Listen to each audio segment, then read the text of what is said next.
교회 식구님들, 지금부터 광고가 시작됩니다. 집중해서 들어주세요. 교회 소식입니다. 예배에 참석하신 분들과 인터넷으로 예배에 참여하신 분들을 환영합니다. 예배 안내입니다. 선교 전도위원회 헌신 예배가 다음 주일 오후 예배 시에 있습니다. 강사는 붕어빵 전도왕 박봉남 장로입니다. 모임 안내입니다. 정기당회가 오늘 오후 예배 후 회의실에서, 권사의 원래회가 오늘 오전 2부 예배 후 은혜홀에서 있습니다. 성찬식 안내입니다. 2월 4일 주일 오전 1, 2부 예배 시에 성찬식이 있습니다. 기도로 준비하시기 바랍니다. 공동의회 안내입니다. 일시는 오늘 오후 예배 후, 장소는 은혜홀입니다. 안건은 2023년도 결산 승인, 회계감사 보고 승인, 2024년도 회계감사 인준입니다. 회원들은 모두 참석하시기 바랍니다. 고등부 학부모 초청 주일 안내입니다. 2월 4일 주일 오전 1부 전세대 예배 후 오전 11시에 교육관 3층 고등부실에서 있습니다. 고등부 부모님들께서는 많은 관심을 가지고 참여해 주시기 바랍니다. 2024 예배와 찬양학교 안내입니다. 주보를 참조하시고 많이 신청하시기 바랍니다. 청년부와 함께하는 청년다방 바자회 안내입니다.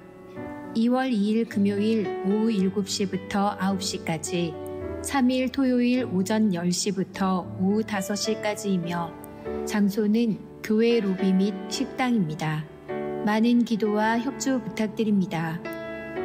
건축위원회 동역자 모집 안내입니다. 건축위원회에서는 행정팀, 홍보팀, 시설운용준비팀, 기도팀 외 함께 섬길 팀별 동역자를 모집합니다. 본인이 직접 혹은 인재를 소개하여 주시기 바랍니다. 문의는 총무 정희채 장로에게 하시기 바랍니다.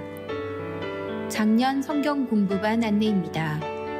일시는 2월 18일 주일 10시 30분, 강사는 윤영권 은퇴장로, 장학인 장로입니다.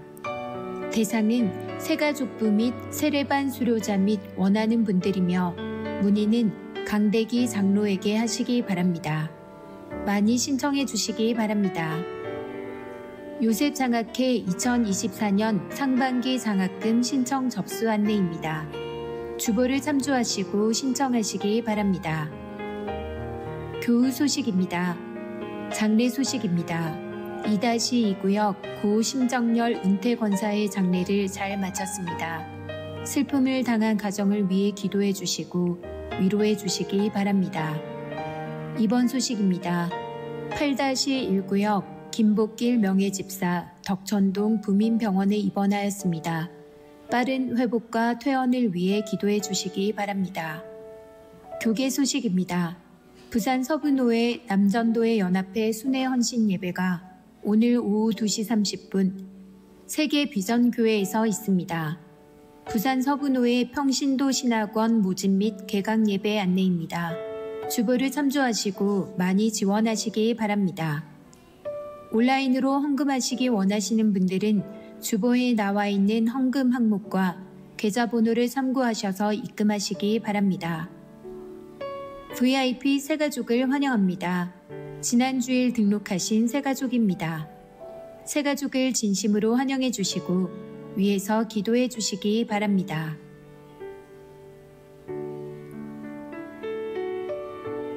사상교회 식구님들, 예배에 집중할 수 있도록 지금 각자의 휴대폰을 점검하셔서 전원을 꺼주시거나 진동으로 설정해 주시기 바랍니다. 이 시간 경건한 마음과 몸가짐으로 하나님께서 기뻐 받으시는 예배 되도록 최선을 다하시고, 하나님께 드리는 예배와 선포되는 말씀을 통해 큰 은혜 받으시기 바랍니다. 할렐루야. 한 번 더 고백하겠습니다. 할렐루야. 아멘. 네. 일부 전세대 예배에 나오신 우리 사상 식구 여러분들 주님의 이름으로 환영하고 축복합니다. 우리 옆에 계신 우리 식구님들을 바라보면서 한번 함께 인사합시다. 오늘 이 자리에 잘 나오셨습니다. 너무 많이 피곤하셨나 봐요. 우리 한 번 더 크게 웃으면서 밝은 목소리로 한 번 더 인사하겠습니다. 이 자리에 정말 잘 오셨습니다. 자리에 정말 잘 오셨습니다. 오늘 이 시간 가운데 하나님의 은혜와 크고 놀라우신 우리 주님을 함께 찬양하며 나아가는 귀한 시간이 되기를 소망합니다. 이 시간 모두 자리에 일어나셔서 우리의 신앙 고백을 사도신경을 통해 함께 고백하도록 하겠습니다. 나는 전능하신 아버지 하나님, 천지의 창조주를 믿습니다. 나는 그의 유일하신 아들, 우리 주 예수 그리스도를 믿습니다. 그는 성령으로 잉태되어 동정녀 마리아에게서 나시고 본디오 빌라도에게 고난을 받아 십자가에 못 박혀 죽으시고 장사된 지 사흘 만에 죽은 자 가운데서 다시 살아나셨으며 하늘에 오르시어 전능하신 아버지 하나님 우편에 앉아 계시다가 거기로부터 살아있는 자와 죽은 자를 심판하러 오십니다. 나는 성령을 믿으며 거룩한 공교회와 성도의 교제와 죄를 용서받는 것과 몸의 부활과 영생을 믿습니다. 아멘. 우리 시간 함께 크게 박수치며 크신 우리 주님을 함께 찬양하며 나아가도록 하겠습니다.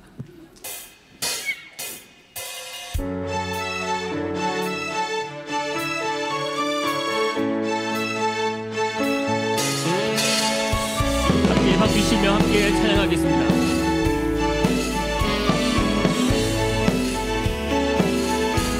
우리 포도주 되고 눈먼 자 눈을 뜨네 주밖에 없네 주밖에 어둠을 비추시며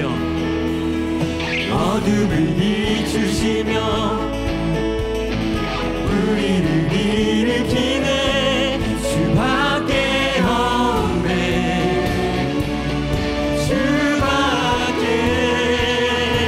크신 내 주님 강하신 주님 그 어느 누구보다 더 높은 주는 치료자 크고 놀라운 주님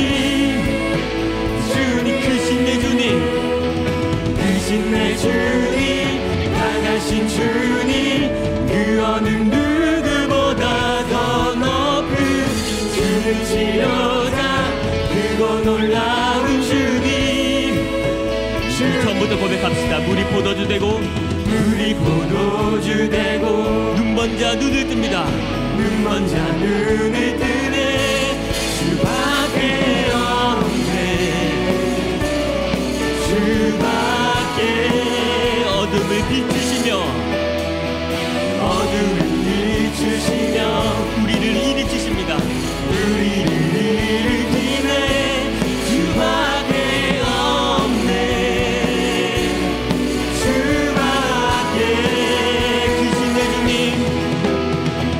크신 내 주님 강하신 주님 그 어느 누구보다 더 높은 주는 치료자 크고 놀라운 주님 크신 내 주님 강하신 주님 그 어느 누구보다 더 높은 주는 치료자 크고 놀라운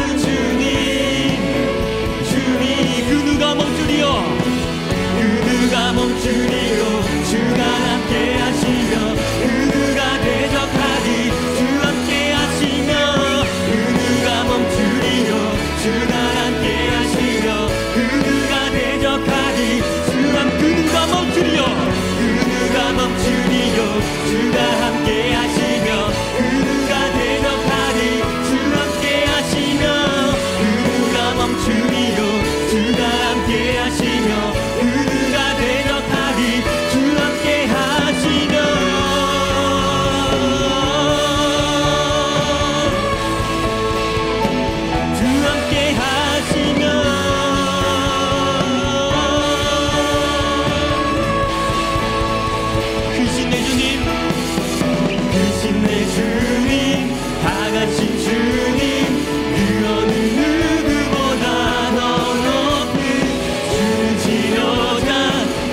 놀라운 주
소망 예수 우리의 위로자 주는 온 땅에 영원한 소망 예수 어둠 속에 예수 어둠 속에 빛 예수 변함없는 진리 주는 온 땅에 빛이래 우리 위해 죽으시고 우리 위해 죽으시고 다시 사신 생명의 주 우리 위해 죽으시고 다시 사신 생명의 주 주님만이 소망입니다 주님만이 소망이요 변함없는 반석이라 주님만이 온 세상을 비추시네 또 죽음에서 부활하신 우리 구주 영광의 왕 주를 믿는 모든 자의 소망 되신 한 번 더 고백할까요? 우리 위해 죽으시고 우리 위해 죽으시고 다시 사신 생명의 주 우리 위해 죽으시고 다시 한 번 더 고백합시다 우리 위해 죽으시고 우리 위해 죽으시고 다시 사신 생명의 주 우리 위해 죽으시고 다시 사신 생명의 주 주님만이 소망이요 소망이요 변함없는 반석이라 주님만이 온 세상을 비추시네 또 죽음에서 부활하신 우리 구주 영광의 왕 주를 믿는 모든 자의 소망 되신 주를 믿네 주를 믿네 주를 믿네 주를 믿네 믿네 내가 너를 지명하여 불렀나니 너는 내 것이라 내 것이라 너의 하나님이라 내가 너를 보배롭고 존귀하게 여기노라 너를 사랑하는 우리 한 번 더 고백합시다 내가 너를 지명하여 불렀나니 내가 너를 지명하여 불렀나니 너는 내 것이라 내 것이라 너의 하나님이라 내가 너를 보배롭고 존귀하게 여기노라 너를 사랑하는 내 여호와라 예수의 이름은 예수의 이름은 세상의 소망이요 세상의 소망이요 예수의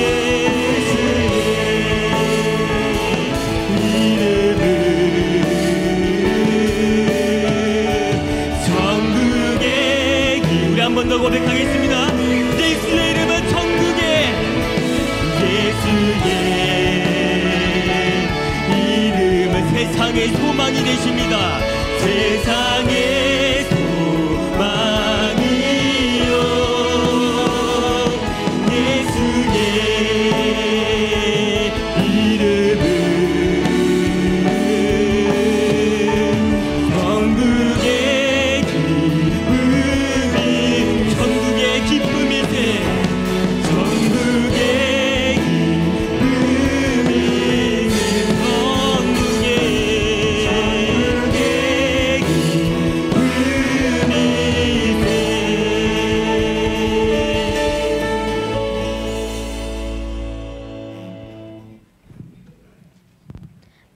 것을 하실 수 있는 하나님, 항상 나의 곁에 계셔서 감사합니다. 친구들 중에 하나님을 믿지 않는 친구들이 아직도 많이 있는데 전도를 많이 할 수 있게 도와주세요. 전도를 하면서 뿌듯했는데 그 전도받은 친구들이 또 전도를 할 수 있게 도와주세요. 하나님께서도 많이 기뻐하실 것 같아요. 나는 포도나무요 너희는 가지라. 그가 내 안에 내가 그 안에 거하면 사람이 열매를 많이 냈나니 나를 떠나서는 너희가 할 수 없음이라. 요한복음 15장 5절 말씀. 아멘. 비정한 건축을 하면서 모든 결정이나 행동이 우리의 생각이 아닌 하나님의 말씀대로 지어지게 해주세요. 2024년 사상교회 주제처럼 하나님을 아는 나와 우리 모두가 되길 기도합니다. 예수님의 이름으로 기도드렸습니다. 아멘.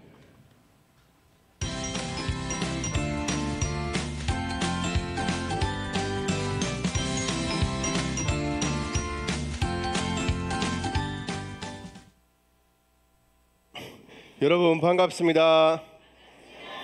예, 잘 지냈습니까? 지난주 많이 추웠죠? 예, 지난주에 제가 화요일 제일 추운 날 아침에 밖에 나갔는데 얼굴이 막 따갑더라고요. 예, 정말 추웠지만 그래도 그 추위 속에서도 아프지 않고 전세대 예배에 참여하게 하신 그 하나님께 우리 감사의 박수로 영광을 올려드립시다. 그리고 또 우리 건강하게 또 전세대 예배에 참여한 서로를 향해서 우리가 박수를 보냅시다. 여러분 혹시 죽은 사람이 살아난 이야기를 알고 있습니까? 가끔씩 세상에 이런 일이라는 그런 프로에서 죽은 사람이 살아난 이야기에 대해서 방영하곤 합니다. 그 이야기가 이렇죠. 무덤 속에 장례식을 치르는데 갑자기 사람이 살아났다든지 또한 무덤 속에 들어갔는데 살려달라는 소리를 듣고 지나가던 사람이 발견하고 그 사람을 꺼내어 주었다는 그러한 이야기가 방영되곤 합니다. 근데 그것이 사실인지는 확인된 바가 없지요. 하지만 성경에는 죽었다가 살아난 사람의 이야기가 많이 나오고 있습니다. 성경 말씀은 지어낸 이야기가 아니라 사실이지요. 성경에는 수많은 죽은 자가 살아났다가 살아난 이야기가 나오고 있는데 오늘 본문 말씀에서 예수님께서 죽은 소녀를 살리는 사건이 나오고 있습니다. 우리 오늘 본문 말씀인 마가복음 5장 41절로 42절까지 말씀을 함께 읽도록 하겠습니다. 시작. 그 아이의 손을 잡고 이르시되 달리다굼 하시니 번역하면 곧 내가 내게 말하노니 소녀야 일어나라 하심이라. 소녀가 곧 일어나서 걸으니 나이가 12살이라. 사람들이 곧 크게 놀라거늘. 아멘. 해당장 중 한 명인 야이로라는 사람이 예수님 앞에 나왔습니다. 자기의 죽게 된 딸을 살려달라고 이렇게 무릎을 꿇었습니다. 근데 그 당시 해당장이라고 하면 사람들로부터 존경받는 사람이었습니다. 나이가 지극한 사람이 청년 예수님 앞에 나온다는 것은 어려운 일입니다. 그런데 이 해당장 야이로는 자신의 딸의 치유를 위해서 자존심을 버리고 예수님의 발 앞에 엎드렸던 것입니다. 목사님이 질문을 해보겠습니다. 친구들, 내가 아플 때 우리 부모님의 반응, 진심으로 걱정하시고 보살펴 주신다. 너 또 왜 아프니? 학교 가기 싫어서 깨병이지. 좋은 말 할 때 준비해서 가라. 친구들 대답하지 마시고 마음속으로 대답하세요. 몇 번입니까? 우리 친구들이 웃는 거 보니까 2번이네요. 목사님도 1번보다 2번처럼 말할 때가 참 많은 것 같아요. 근데 2번처럼 부모님들이 말한다 하더라도 우리 친구들이 아프면 부모님들이 많이 걱정하시죠. 특별히 우리 친구들이 많이 아플 때 부모님들은 자기가 대신 아플 수만 있으면 아프고 싶다는 그런 심정일 것입니다. 또한 아이가 나을 수만 있다면 모든 것을 헌신해서라도 그 아이를 낫게 하고 싶은 것이 부모님의 마음일 것입니다. 오늘 해당장 야이로에게 나온 예수님께 나온 해당장 야이로는 그런 마음을 가지고 나왔습니다. 그래서 간절하게 자신의 딸을 치유해 달라고 그렇게 요청한 것이죠. 그 야이로의 요청에 예수님께서는 응하셔서 그의 집으로 향하고 있습니다. 그런데 그의 집으로 향하는데 사람들이 많아서 둘러싸므로 인해서 빨리 갈 수가 없었어요. 그리고 12해 동안 혈루증으로 고생하던 그 여인이 예수님의 옷깃을 만짐으로 치료되는 그 사건이 발생하게 됩니다. 그래서 예수님께서는 굳이 그 여인을 찾아내시고 사람들 앞에 세워서 그의 치유를 선포하십니다. 야이로는 좀 빨리 예수님께서 갔으면 좋겠다고 생각했을 것입니다. 자기의 딸이 죽기 전에 빨리 예수님께서 가셔서 치료해 주셨으면 좋겠다는 그런 마음이 있었을 것입니다. 그런데 예수님께서 이렇게 여인에게 말씀하실 때 야이로의 집으로부터 사람들이 와서 딸이 죽었다는 소식을 전합니다. 더 이상 예수님을 괴롭게 하지 말라는 것이죠. 예수님에게 도움을 요청했는데 상황은 더 어려워진 것입니다. 친구들, 병든 사람을 치료하는 게 쉽겠어요? 죽은 자를 살리는 게 쉽겠습니까? 예. 둘 다 어렵지만 병든 자를 치료하는 게 더 쉽겠죠. 죽은 자를 살리는 게 더 어려울 것입니다. 상황이 더 어려운 상황으로 흘러가게 된 것이지요.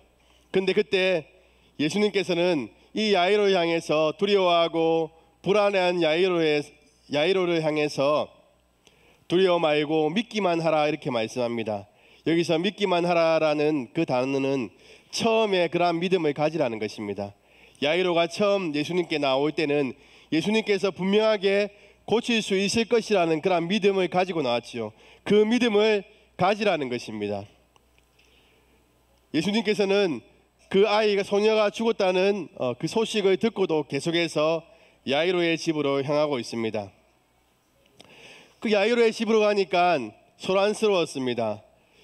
사람들이 그 소녀의 죽음으로 인해서 울고 있었습니다.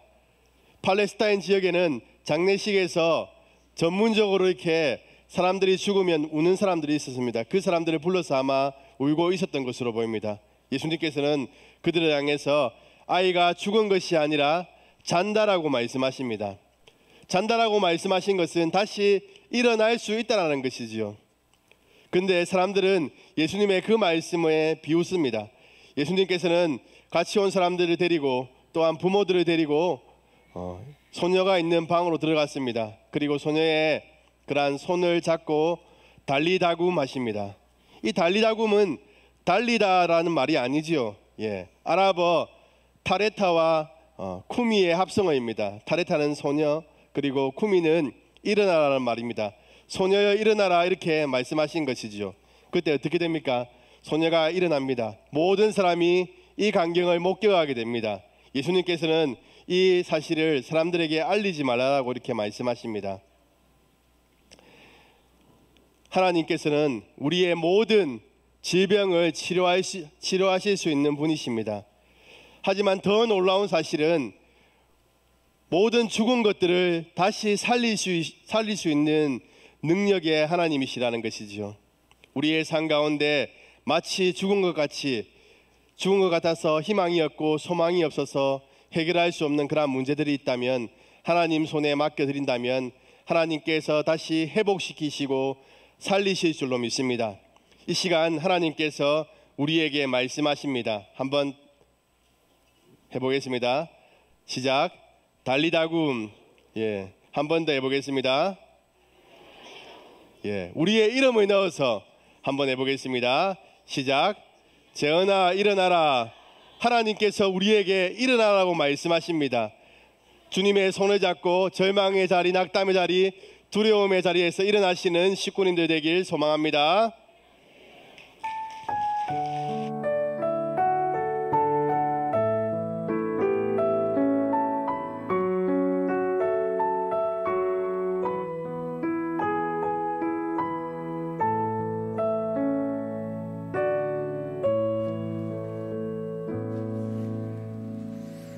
자, 하나님께 드려진 헌금 하나님께 봉헌하도록 하겠습니다. 손 모으고 같이 기도합시다. 하나님 아버지, 오늘 저희들이 예배하며 이렇게 하나님 앞에 헌금을 드립니다. 여러 종류의 헌금에 우리의 마음이 담겨 있습니다. 받아주시고 축복하여 주옵시고, 이 헌금이 쓰여지는 곳곳마다 하나님의 영광이 드러나기를 간절히 소원하옵나이다. 사랑하는 우리 모든 식구들, 삶에 우리 주님께서 함께하여 주옵시고, 하늘의 신령한 것과 땅의 기름진 것으로 충만하게 하여 주시기를 간절히 소원합니다. 사랑하는 우리 다음 세대 어린 식구들, 주여 주님께서 저들에게 복의 복을 더하여 주옵시고, 어릴 때부터 우리 주님을 알고 주님 안에서 꿈을 꾸며 하나님께 크게 귀하게 쓰임받도록 주여 역사하여 주시옵소서. 우리 주 예수 그리스도의 이름으로 축복하며 기도합니다. 아멘. 자, 이제 1월 마지막 주가 됐어요, 그죠? 이제 1월달 마지막 주고, 또 저희들이 성경 암송 같이 하도록 하겠습니다. 자, 우리 준비됐어요? 자, 시작. 호세아 6장 3절 말씀. 그러므로 우리가 여호와를 알자.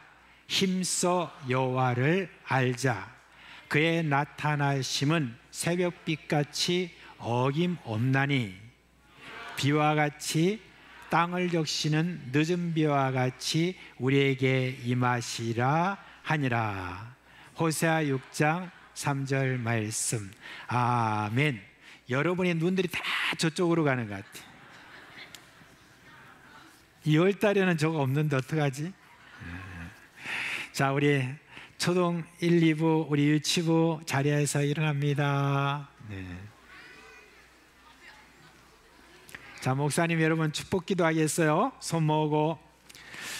우리 주 예수 그리스도의 은혜와 하나님 아버지의 그 크신 사랑과 성령의 우리 가운데 계시면서 일으키시는 그 놀라운 생명의 역사가 사랑하는 우리 어린 식구들 머리 위에 영원토록 함께 있을지어다. 아멘.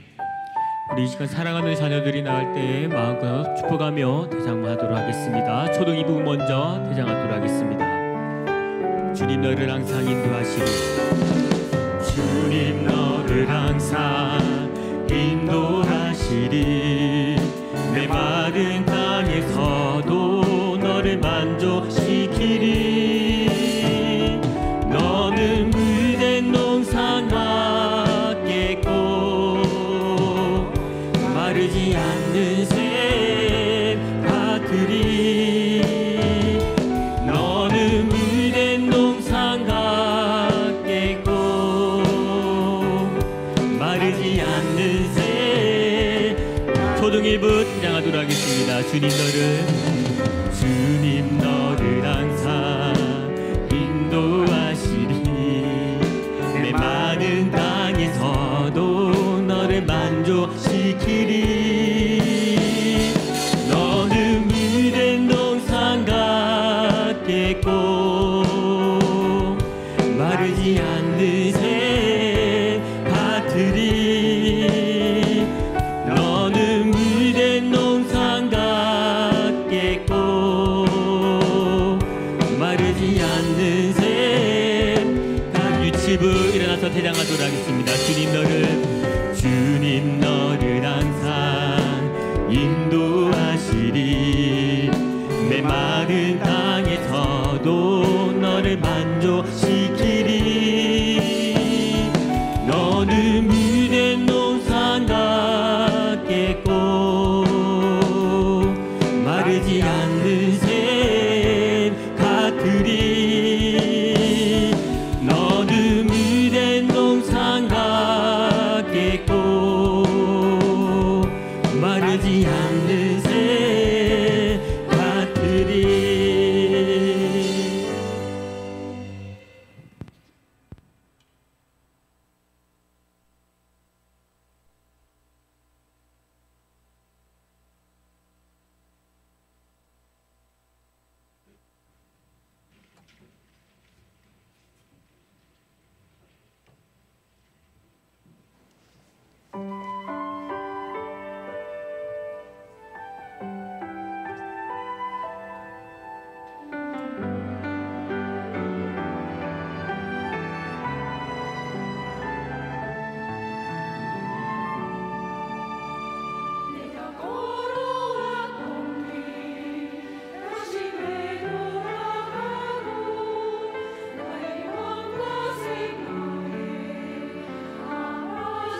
자, 오늘 하나님 말씀 우리 보겠습니다. 창세기 32장 13절부터 32절 말씀인데요.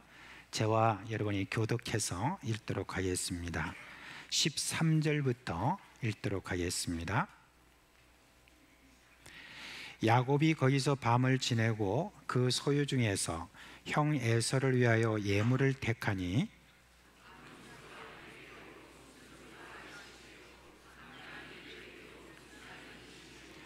전나는 낙타 30과 그 새끼요 암소가 40이요 황소가 10이요 암나귀가 20이요 그 새끼 나귀가 10이라.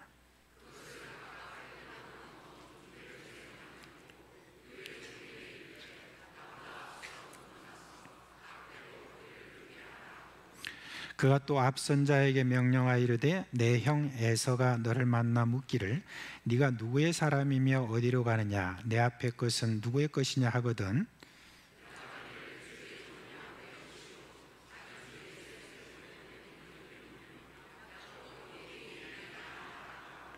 그 둘째와 셋째와 각 때를 따라가는 자에게 명령하여 이르되 너희도 에서를 만나거든 곧 이같이 그에게 말하고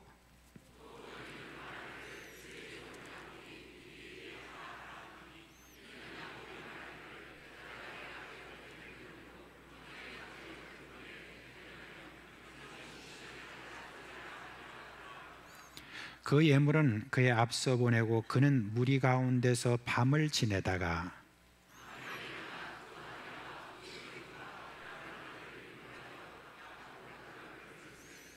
그들을 인도하여 시내를 건너가게 하며 그의 소유도 건너가게 하고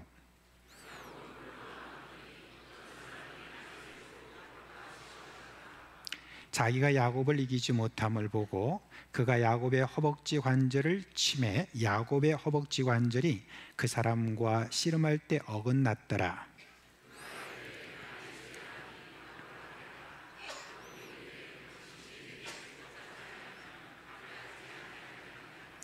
그 사람이 그에게 이르되 내 이름이 무엇이냐 그가 이르되 야곱이니이다.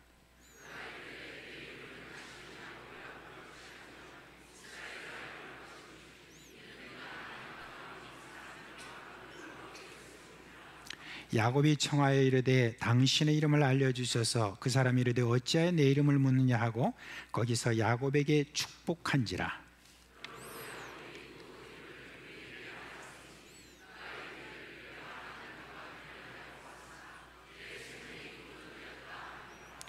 그가 분이엘을 지날 때 해가 돋았고 그의 허벅다리로 말미암아 절었더라.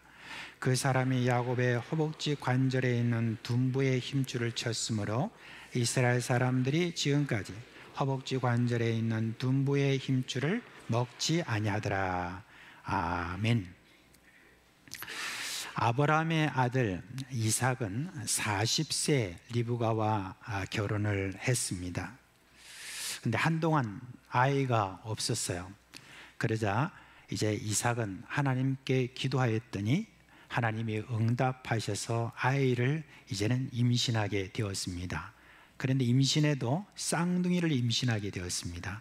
그러니까 기도 응답받은 이 이삭과 리브가가 얼마나 여러분 기뻤겠습니까? 그런데 두 아이가 뱃속에서부터 말썽을 부리는 겁니다. 둘이서 막 안에서 싸우는 겁니다. 여러분 싸우는 걸 갖다가 어머니가 어떻게 느꼈는지는 모르겠습니다만 아주 심하게 싸운 것 같습니다. 하도 싸우니까 이삭이 하나님께 묻습니다. 아내 리브가가 이제 하나님께 묻습니다. 하나님 이게 무슨 일입니까? 이 아들이 왜 이리 싸웁니까? 라고 이렇게 했더니 하나님께서 이렇게 말씀하십니다. 두 국민이 내 태중에 있는데 네 뱃속에서부터 두 민족이 되었다. 그런데 큰 자가 작은 자를 섬기리라. 그냥 그렇게 하시고 맙니다. 리브가는 앞으로 일이 어떻게 될까 하면서 고민이 됩니다. 참 계속 싸우는 거예요. 물을 마시면 물을 마시는 대로 안에서 싸우고, 그리고 또 밥이 들어가면 밥이 들어가는 대로 또 싸우고, 그렇게 밤이고 낮이고 시끄럽게 계속 그 뱃속에서 싸웁니다. 그렇게 해가지고 이제 시간이 지나서 드디어 해산할 날이 차서 아이가 나오는데 희한한 일이 벌어지죠. 한 놈이 나오는데 몸 전체가 벌겋습니다.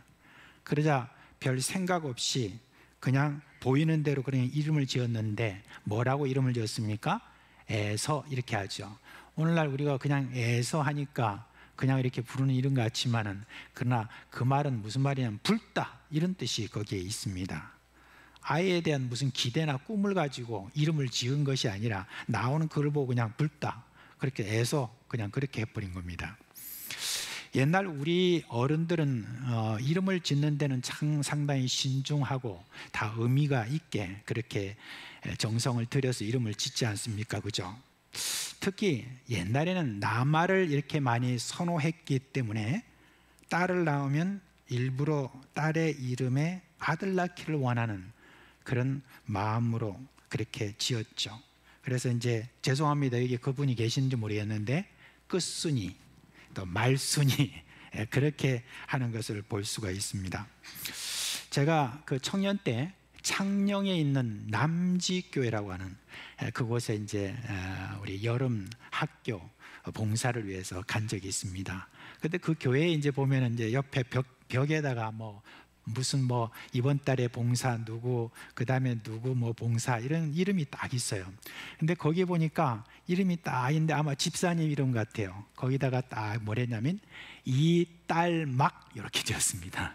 그걸 보고 얼마나 그때 웃었는지 모르는데 그게 아직까지 제 기억에 남은 것으로 와서 상당히 인상이 깊었던 것 같습니다. 아무튼 옛날에는 참 그렇게 딸 이렇게 나오면 굉장히 서러운 이름을 이렇게 많이 지은 것을 볼 수가 있습니다. 거긴 다 뜻이 있잖아요. 그래서 이제 남자애가 태어났으면 하는 어떤 소원이 다 있는데 그냥 그런 뜻도 없이 그냥 붉다 그래서 붉다 이래 버리면 어떡하겠습니까? 그렇게 이제 말을 했습니다. 그 다음에 그 뒤에 나오는 이 아이는 좀 희한합니다. 이 아이는요, 지 형이라고 말하기도 좀 그렇죠. 그냥 바로 쌍둥이인데 지 형 발목을 딱 잡고 그렇게 이렇게 나오는 겁니다.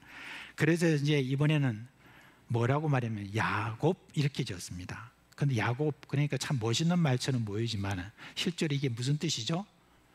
발목 잡고 나온 사나이다 라고 하는 그런 뜻이 거기에 있는 겁니다. 그 이후에도 이 두 아이가 계속 다투죠. 그냥 겉보기에는 형 에서가 조금 이렇게 대범한 걸 봅니다. 사냥을 즐기는 호탕함도 그에게는 있습니다. 그러니까 이삭은 그런 이 에서를 사내답다고 그렇게 좋아하죠. 그런데 야곱은 발목을 잡는 일을 습관처럼 그렇게 합니다. 지 형한테 이렇게 말합니다. 야, 니하고 내하고 무슨 차이가 나냐? 네 발목을 잡고 나왔으니까 사실은 똑같이 나온 거 아니냐? 그러면서 아버지, 아니 똑같이 나왔는데 왜 형이 되고 내가 동생이 됩니까? 나한테도 좀 기회를 줘서 우리 한번 경쟁해가지고 그래 누가 이기나고 한번 그렇게 해가지고 한번 장자의 그런 권한도 나도 좀 받았으면 좋겠습니다 라고 그렇게 합니다. 근데 여러분 이삭은 야곱의 성질을 잘 알기 때문에 그냥 애교로 넘어가고 그리고 그냥 에서는 보니까 그냥 무시한 것 같습니다. 그래도요 이 야곱은 참 끈질깁니다. 장자의 명분을 뺏기 위해서 에서의 약점을 잡기 위해서 호시탐탐 노리죠. 가만 보니까 에서는 사냥을 다녀오고 난 다음에 늘 배고파하는 것을 볼 수 있습니다. 그래서 에서가 사냥을 다녀오는 그 시간에 맞춰 가지고 죽을 딱 끓입니다. 그런데 그 죽은요 지금도 저 중동 사람들은 그 냄새만 맡아도 사족을 못 쓰는 렌틸콩 스프를 말합니다. 거기다가 온갖 향료를 잘 섞어서 만들어 놓으면 그 냄새가 우리 문화에도 안 맞는데도 불구하고 그 냄새가 정말 고소하고 그렇게 유혹을 합니다. 그러자 이제 이 형이 동생 그거 한 그릇 주면 안 되나? 그러니까 그냥은 못 주지. 네가 가지고 있는 그 장자의 명분 그거 나한테 주면 안 돼? 그러니까 뭐 그거 가지고 그게 뭐라고 하면서 제 동생한테 그럼 한 그릇 줘 해가지고 한 그릇 딱 후딱 이렇게 치우는 것을 보면서 더 확인하기 위해서 뭘 했겠어요? 이 야곱이 에서한테 한 그릇 더 줘? 그러니까 응 해가지고 또 이렇게 먹고 난 다음에 이 배부른 에서는 중얼거리면서 이런 말을 했겠죠. 네가 아무리 그래봐라 그런다고 장자의 명분이 네한테 가겠어? 그냥 해본 말이지 라고 하면서 그냥 그렇게 떠났습니다. 그래요. 집안에서는 여전히 에서가 장자고 야곱이 차자가 되어 있습니다. 그래도 여러분 하나의 변수가 있었습니다. 바로 어머니 리브가예요. 리브가는 태중의 아이가 있을 때 하나님께서 저에게 말한 말을 그 마음속에 새긴 게 있죠. 이제 야곱이 이 집안을 이어갈 거라고 하는 그 하나님 말씀을 그 마음에 새겼기 때문에 야곱을 하는 것을 다 이렇게 보면 참 꼼꼼한 게 제대로 모든 일들을 잘 챙길 것 같고 자기 집안이 그때 당시 굉장히 컸잖아요. 그러니까 그 모든 집안을 관리하는데 소홀함이 없는 그러한 어떤 야곱이다 싶어서 저 야곱에게 이제 이 모든 게 가야 된다 하는 그런 생각을 했었습니다. 그런데 에서는 어떻느냐? 신뢰가 영 가지 않습니다. 호탕하긴 하는데 맨날 들을 다니면서 사냥하기를 좋아하고 거기다가 에서는 그때 당시에 이방인 여인인 헷 족속을 둘이나 아내로 그렇게 맞습니다. 이에 대해서 이삭과 리브가는 굉장히 근심했다 하는 그런 이야기가 나옵니다. 자, 이제 세월이 좀 지났습니다. 이제 이삭도 나이가 들어가가지고 이제 눈도 흐려지고 목소리도 변하고 여기저기 쑤시고 아프고 그렇습니다. 그런데 가장 큰 문제가 뭐냐면 시력이었습니다. 이삭은 시력을 잃어버렸습니다. 그래서 이제 도무지 안 되겠다. 이제는 더 늙기 전에 집안 정리를 잘 할 요령으로 에서를 이렇게 부릅니다. 그리고 이제 너를 이 집안의 장자로서 축복을 해야 되겠는데 내가 좋아하는 그러한 음식을 딱 사냥해 와서 준비하고 그걸 차려라. 그래서 이제 그것을 들은 이제 리브가가 야곱에게 이를 알리고 야곱을 충동시켜 가지고 그 축복을 가로채게 하죠. 야곱의 손목에 양털을 붙이고 음식을 준비해 가지고 이삭에게 가서 자신을 에서라고 속이고 그리고 축복을 받아냅니다. 이 소식을 들은 이 에서는 그 마음속에 어떤 생각을 가졌습니까? 내가 지금까지 참았는데 안 되겠다. 이제 이후로 이제 아버지가 돌아가실 때가 됐으니까 너 이제 내가 손 좀 봐줘야 되겠다라고 그렇게 중얼거렸습니다. 그것을 또 엄마 리브가가 듣고 이제 이삭에게 말하고 그리고 야곱을 피하게 만들었습니다. 자, 이 장자의 명분을 갖기 위한 정말 눈물 나는 그와 같은 야곱의 그와 같은 행동에도 불구하고 야곱의 운명이 어떻게 됐습니까? 도망자 신세가 되어버렸습니다. 장자의 명분은 고사하고 그 집에서 멀리 떠나게 되는 나그네 신세가 되어버린 것입니다. 근데 이제는 나그네 신세가 될 뿐만 아니라 외삼촌 집으로 도망갔는데 바로 거기에서 이제부터는 지금까지는 자기가 속이는 자로서 집안에서 있었지만 이제 남의 집안에 가서는 속는 자로서 그렇게 지내게 됩니다. 외삼촌이 저는 막 속입니다. 외삼촌은 야곱이 가지고 있는 그 훌륭한 노동력을 착취하면서 자기 두 딸을 갖다가 볼모로 잡고 그렇게 이 야곱의 노동력을 착취하는 것을 볼 수가 있습니다. 무려 21년 동안 노동하면서도 야곱에게 돌아오는 것은 하나도 없게 만듭니다. 그런데 야곱이 누구예요? 호락호락 넘어갈 자가 아니잖아요. 그래서 외삼촌과 협상을 합니다. 외삼촌에게 양 중에 검고 얼룩이 있는 것을 다 솎아내어서 자기 아들들에게 줘서 저 멀리 가라고 합니다. 그러자 야곱은 술을 씁니다. 어떻게 그런 일이 가능한지는 모르겠습니다만은 임신한 양이 물을 마실 때에 개울가에 신풍나무라고 하는 그 신풍나무가 우리나라에는 뭐 잘 보이지 않는지 모르겠지만은 그게 굉장히 거기는 흔하다고 합니다. 그와 같은 것들을 딱 놓고 그렇게 그걸 보여주면은 이놈이 어떻게 되냐면은 자꾸 얼룩이 지고 검고 그와 같은 어떤 이런 양들을 낳는 겁니다. 아주 튼튼한 어떤 것들이 거기서 나게 되는 겁니다. 가만 외삼촌 태도를 봤습니다. 자기를 보는 외삼촌의 눈이 예사스럽지가 않습니다. 그리고 아들들하고 같이 의논하는 그 이야기를 들은 이 지금 야곱은 불안해서 이제는 안 되겠다 하는 생각이 돼서 외삼촌 몰래 자기 아내들하고 다 챙겨가지고 그렇게 해가지고 이제 야곱을 삼촌을 몰래 그렇게 떠나게 됩니다. 그러자 이제 사흘이 지난 뒤에 이것을 안 외삼촌이 따라와서 야곱을 막 꾸짖죠. 왜 내 딸과 떠나는 인사도 못하게 하냐? 마음 같아서는 내가 너를 죽이고 모두 다 내가 데리고 돌아가고 싶지만 어젯밤 하나님이 나에게 그러지 말라고 그렇게 했어. 너를 손대었다가는 내가 큰일 날 것 같아. 그러니까 네가 조용히 떠나라 라고 그렇게 하면서 보내줍니다. 그런데 야곱이 혼자 떠난 것이 아니죠. 여러분, 가족이 많이 늘었습니다.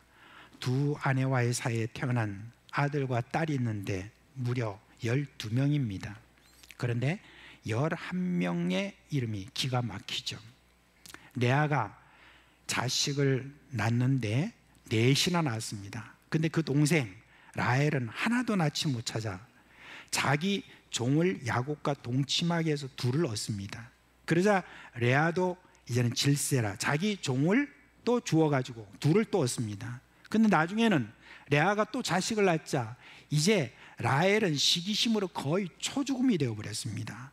그래서 이제 그걸 보고 하나님께서 라헬에게 아들 하나를 주었습니다. 근데 그 아들의 이름이 기가 막힙니다. 요셉 이렇게 했거든요. 근데 요셉이라는 뜻이 무엇인 줄 아십니까? 하나님이 하나 더 주시겠지, 그런 뜻이 거기에 있다는 것입니다. 유다 빼고 11명의 그 아들들 이름을 보면 기가 찹니다. 이제 한번 생각해 봅시다. 레아나 라헬이나 아들들의 이름을 부를 때 경쟁심에 불타가지고 별 생각이 없이 불렀겠지만 야곱이 10아들의 이름을 부를 때는 정말 죽을 맛이에요. 여러분 한번 볼까요? 루벤 그렇게 했어요. 근데 그게 무슨 말이냐? 이제 남편이 나를 사랑해 주겠지. 사랑 못 받은 여인의 그 한을 표현한 거예요, 아이의 이름에. 그 다음에 시므온, 무슨 말입니까? 나는 남편의 사랑을 받지 못해, 여전히. 그런 뜻이 있습니다. 레위, 이제 내 남편이 나를 사랑해 주었으면 좋겠어 하는 그런 뜻이 있어요. 단, 나의 억울함을 풀어주셨다, 이 말입니다. 납달리, 언니를 내가 크게 이겼어, 이런 뜻이에요.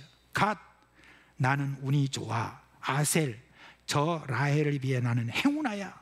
그 다음에 이사갈, 내 몸종을 주었더니 이처럼 갚아주셨어. 스불론, 이제 남편이 나를 존중하겠지. 이런 이름을 지금 다 지은 거예요. 그러니까 이런 이름을 부를 때마다 여러분, 야곱이 그런 말을 한다는 거 여러분 얼마나 희한하겠습니까? 그 집안에서.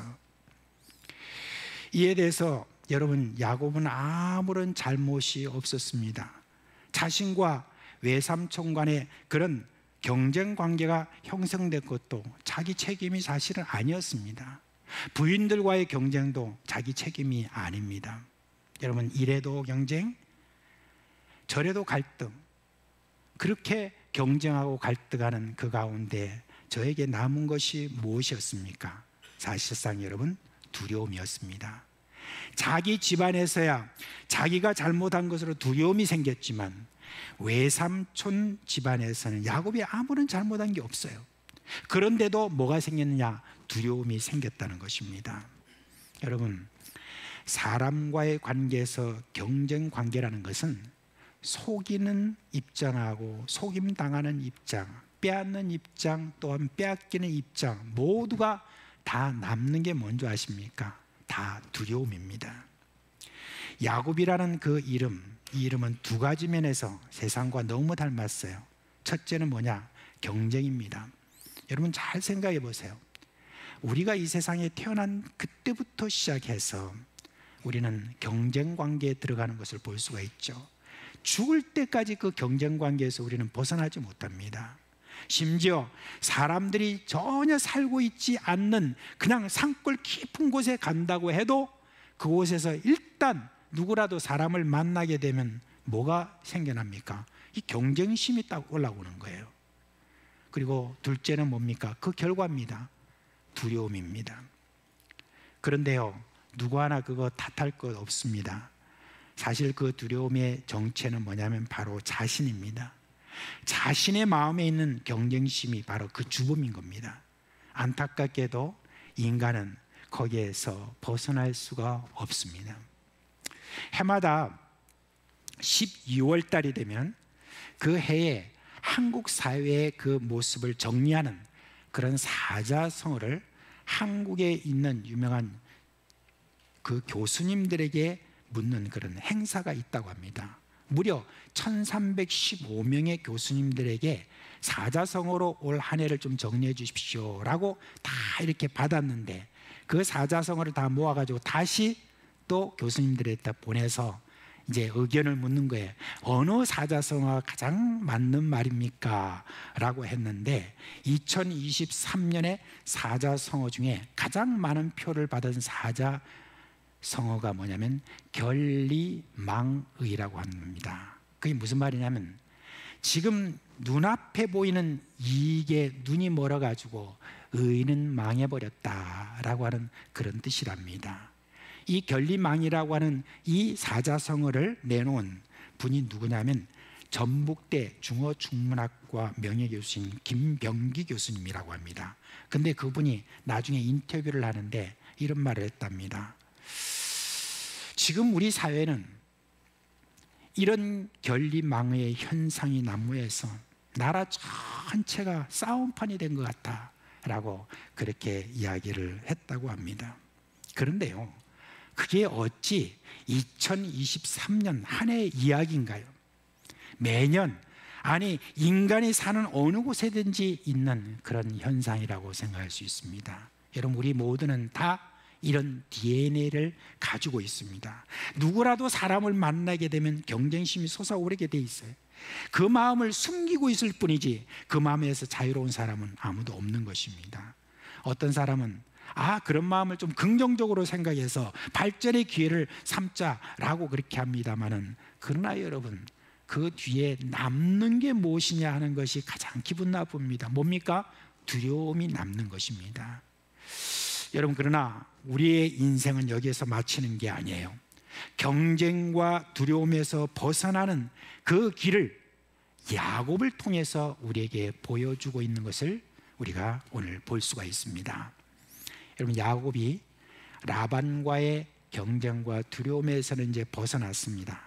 그러나 자기 고향으로 돌아올 때 곧바로 또 다른 두려움이 저의 마음속에 몰려옵니다. 누굽니까? 다시 만나야 될 형 에서입니다. 형 에서에 대해서 그런 어떤 짓을 벌였던 그런 일들이 자기가 생각나면서 형 에서가 나를 죽이자고 달려들면 어떡하나 하는 그런 두려운 마음이 자기 마음속에 있었습니다.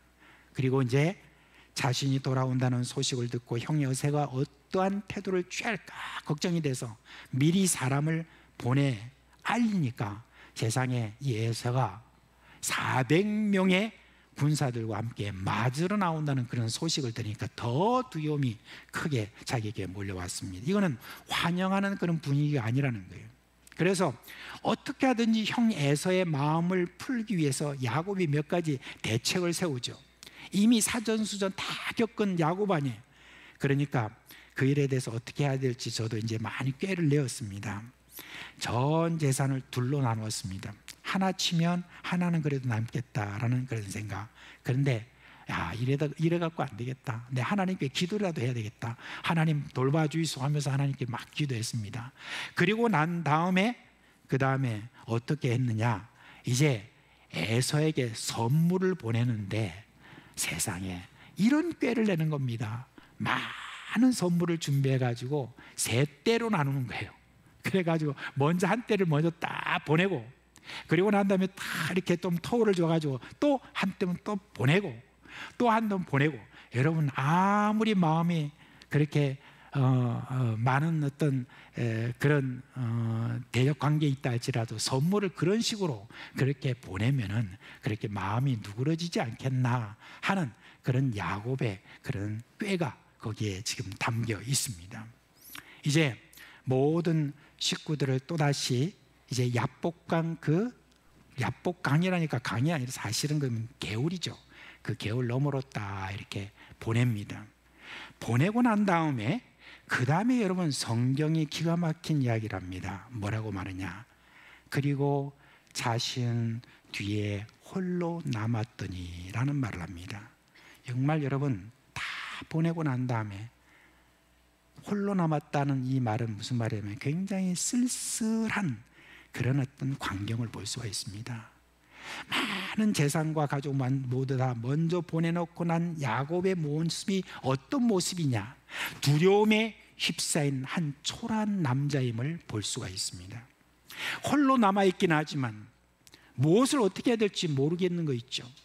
홀로 남아있는 이 야곱이라는 이 말은 무력한 인간의 모습을 잘 표현한 그런 모습입니다. 자기가 할 수 있는 모든 것들을 동원해서 다 했지만 그러나 여전히 두려움에 휩싸인 그와 같은 하나의 인간 야곱을 볼 수가 있습니다.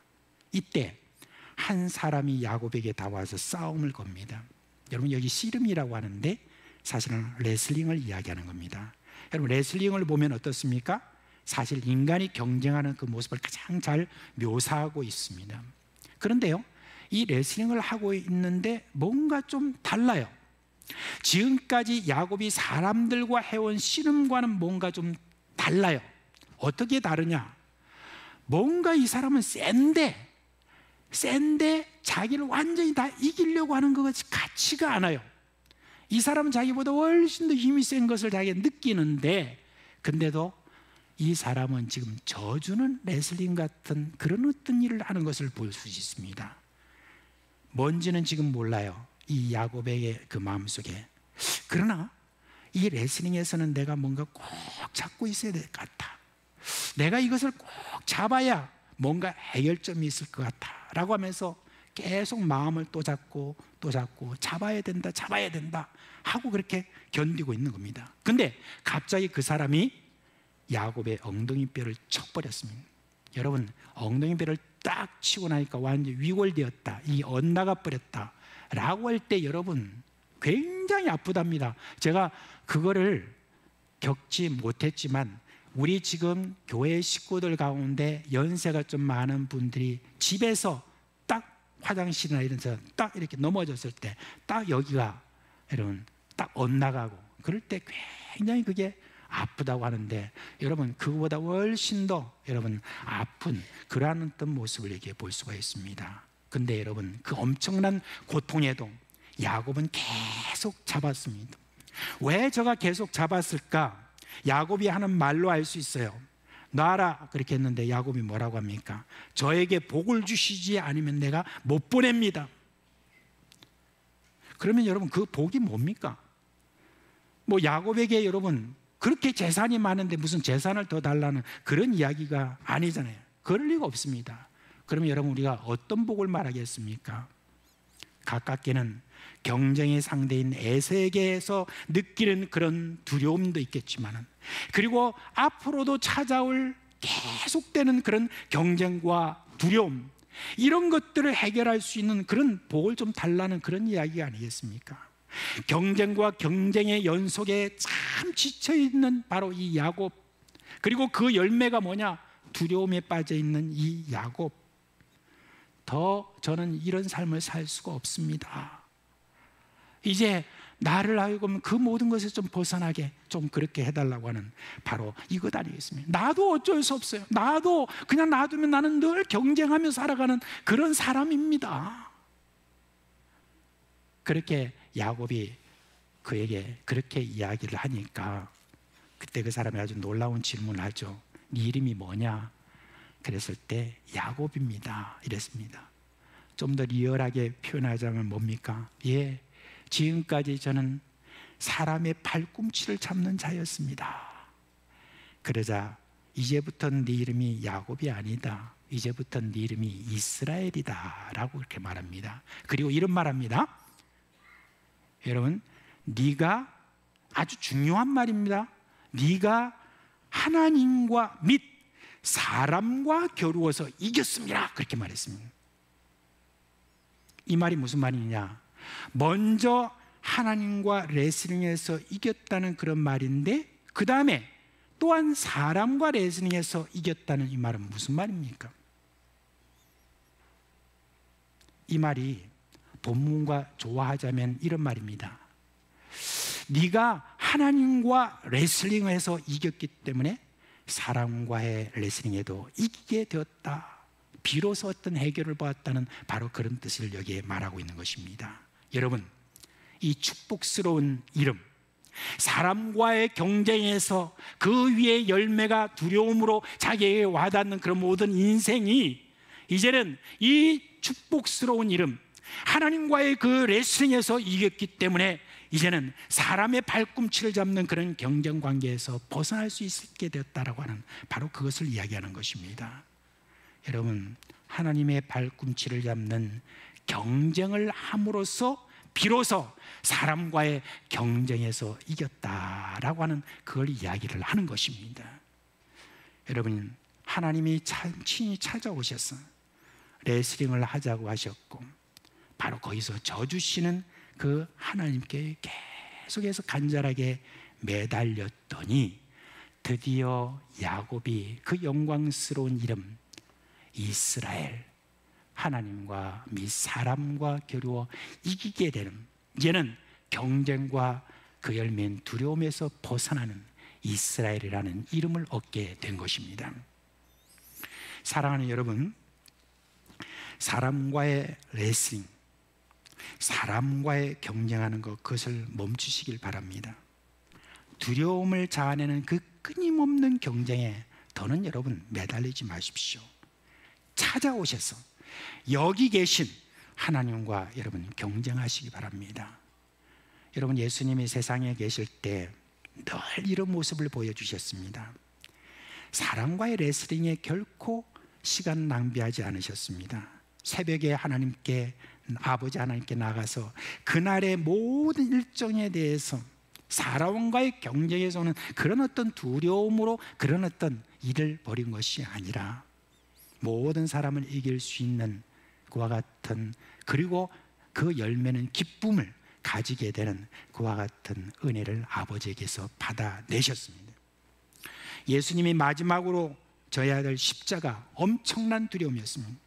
사람들이 저를 십자가에 못 박을 때 그것이 가져오는 그 두려움이라는 것은 엄청났습니다. 그때 예수님은 하나님 아버지와의 레슬링 모드로 들어갔습니다. 얼굴에서 나는 그 땀이 핏방울로 비칠 정도로 하나님 아버지와의 레슬링은 한 결과 어떻습니까? 능히 십자가의 고통을 이겨낼 수가 있었습니다. 사람들은 경쟁하자고 예수님을 십자가에 못 박았지만 예수님은 그 모든 것들을 다 이겨낼 수 있는 힘을 저가 얻게 된 것입니다. 여러분, 이제 밤새 레슬링하고 난 야곱의 모습이 어땠느냐, 거기에 대해서 성경은 이야기를 합니다. 다리를 절었다라고 이렇게 말합니다. 다리를 절었다는 거예요. 이거는 뭐예요? 장애자가 되었다는 것입니다. 여러분, 장애자가 되었으니까, 어젯밤까지는 괜찮던 사람이 갑자기 장애를 얻었으니까 불쌍해 보입니까? 아닙니다. 이 장애와는 비교할 수 없는 마음에 있는 장애가 완전히 해결됐습니다. 마음의 장애라는 것은 육체 장애에 비해서 훨씬 더 고통이 컸던 것을 볼 수가 있습니다. 위대한 전도자 무디에게 기자가 이렇게 물었답니다. 당신이 전도자로 일하는 데 있어서 누가 가장 장애가 됩니까? 그렇게 물었답니다. 그러니까 무디가 이렇게 답했대요. 바로 무디라고 하는 작자입니다 라고 했답니다. 마음의 장애를 해결한 이 야곱에게 육체의 장애, 이건 사실은 아무런 문제가 되지 않습니다. 그걸 증명하는 기가 막힌 장면을 성경은 기록해 놓고 있습니다. 저가 절면서 떠날 때 어떤 말이 이어지느냐, 거기에 보니까 해가 떠올랐다라고 이렇게 했습니다. 여러분, 야곱의 마음과 기가 막히게 조화를 이루는 그런 풍경이 아니겠습니까? 이스라엘의 떠남은 이제는 해가 떠오르는 듯 했습니다.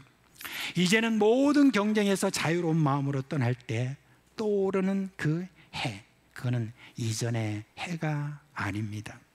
민수기 6장 26절에 나오는 그 축복에 보면 여호와는 그 얼굴을 내게로 향하여 드사 평강을 주시기를 원하노라. 그렇습니다. 이제 그 해는 하나님의 얼굴이 되어버린 겁니다. 마침 하나님과 대면하여 본 곳이라고 하나님의 얼굴은 그 지금 지명을 브니엘이라고 지었는데 기가 막히게 조화를 이루는 것 아니겠습니까? 이스라엘이라는 것은 어느 한 나라, 한 민족, 한 사람의 이름이 아닙니다. 육체적 이스라엘의 후손이라고 그 이름을 가질 수 있는 것도 아닙니다. 이스라엘 시민권을 갖고 있다고 얻는 이름이 아닙니다. 이 이름은 뭐냐? 하나님과의 레슬링에서 마음을 쏟은 그 사람이 얻을 수 있는 그런 이름인 거예요. 우리가 예수 그리스도를 믿고 지금까지 살아오면서도 이와 같은 경쟁 관계에서 벗어나지 못하고 두려움 속에 있다고 한다면 속히 야곱이라고 하는 그 이름에서 이처럼 이스라엘이라는 이름으로 여러분 얻는 여러분 되시기를 바랍니다. 사랑하는 여러분, 부디 사람과의 경쟁에 시간과 마음 쏟지 마시기를 바랍니다. 야곱이 하나님과의 경쟁에서 승리하여 하나님과 사람을 이겨버린 그런 이름인 이스라엘이라는 그런 이름을 얻은 것처럼 여러분 역시 이스라엘이라는 이기는 이름, 이 이름을 얻으시기를 주님의 이름으로 축원합니다. 이제 다 자리에서 일어나시겠습니다.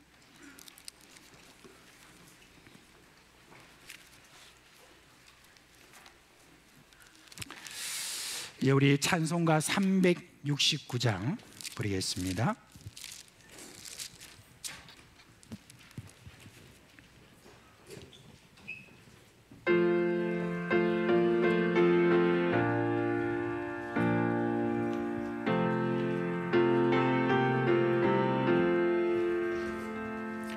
죄진 맛들이 부주 어찌 좋은 친구들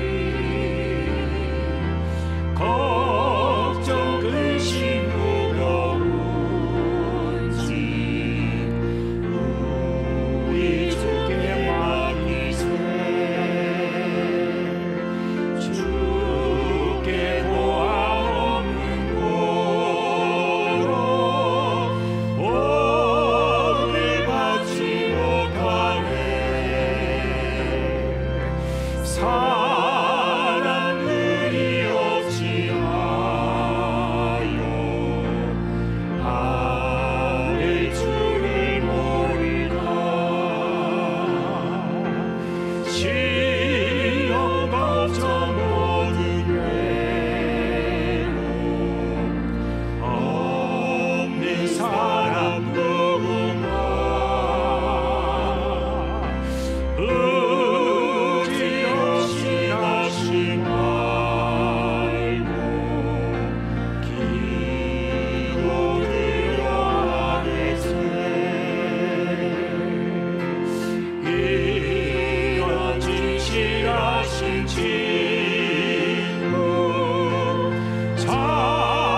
우리 주 예수 그리스도의 은혜와 하나님 아버지의 그 크신 사랑과 성령의 우리 가운데 계시면서 위로하시고 깨닫게 해주시는 그와 같은 놀라운 역사가 사랑하는 모든 식구들의 머리 위에와 가정과 생업 위에 영원토록 함께 있을지어다.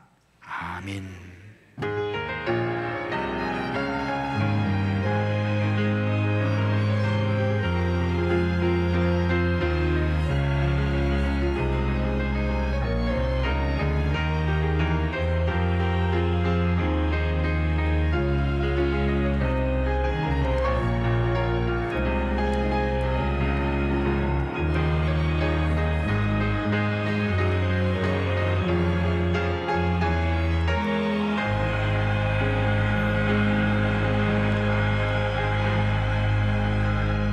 예, 선체로 한번 여러분 같이 한번 좀 이렇게 축복했으면 좋겠습니다. 자, 서로 손을 이렇게 내시고 이렇게 축복하세요. 제가 저하고 따라서 합니다. 여호와는 그 얼굴을 내게로 향하여 드사 평강 주시기를 원합니다. 예, 할렐루야.